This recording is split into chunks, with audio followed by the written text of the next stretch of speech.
প্রোডাক্টটা হচ্ছে এই পন্ডসের hydra miracle super light jail.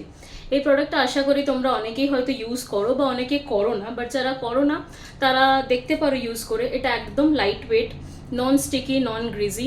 ওই স্টিকি ভাবটা বা মুখের মধ্যে একটা কিছু লাগিয়েছি খুব ভারী ফিল হচ্ছে, সেটা স্কিনের ক্ষেত্রে কিন্তু হয় না। আর আমি একটু ক্লোজ আপে দেখাতে চাই, এই মুহূর্তে আমার মুখে কোনো মেকআপ নেই অ্যাপার্ট ফ্রম লিপস্টিক অ্যান্ড কাজল, আর কিচ্ছু লাগানো নেই। তো এইটা আমি জাস্ট স্নান করে বেরোনোর পর দেখাচ্ছি। স্কিনটা দেখো কতটা গ্লো করছে, আর একটা হালকা গ্লোই ভাব, ইভেন টোন আনতেও সাহায্য করে। তো আমার মুখে কিন্তু এখানে কোনো ফাউন্ডেশন বা কোনো ধরনের ময়শ্চারাইজার, সানস্ক্রিন এখন কিচ্ছু অ্যাপ্লাই করিনি, এটা জাস্ট অ্যাপ্লাই করার আগে আমি দেখাচ্ছি।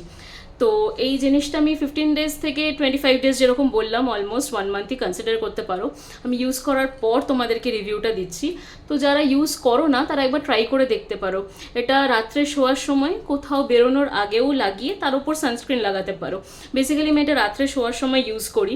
তো জাস্ট আমি ডিফারেন্সটা তোমাদের দেখাচ্ছি। আমি আগের একটা করে রেখেছি যে বিফোর অ্যান্ড আফটার, সেই বিফোরটা আমিও তোমাদের দেখিয়ে দেবো। কিন্তু অলমোস্ট এটা যদি তুমি একদিনও ইউজ করো, পরের দিন সকালে কিন্তু একটু হলেও ডিফারেন্সটা দেখা যায়। তো এই মুহূর্তে আমার স্কিনে কিন্তু কোনো রকমের কোনো প্রোডাক্ট ইউজ করা নেই, but still say the difference. আমি এভাবেও কিন্তু বাইরে যাওয়ার থাকলে যেতে পারি, যেহেতু আমি ওয়ার্কিং, আমি অফিসে যাই। তো এই মুহূর্তে এটার উপর জাস্ট একটা সানস্ক্রিন অ্যাপ্লাই করে কিন্তু আমি বেরিয়ে যেতে পারি। তো প্রোডাক্টটাও আমি একটু তোমাদের ইউজ করে দেখিয়ে দিচ্ছি।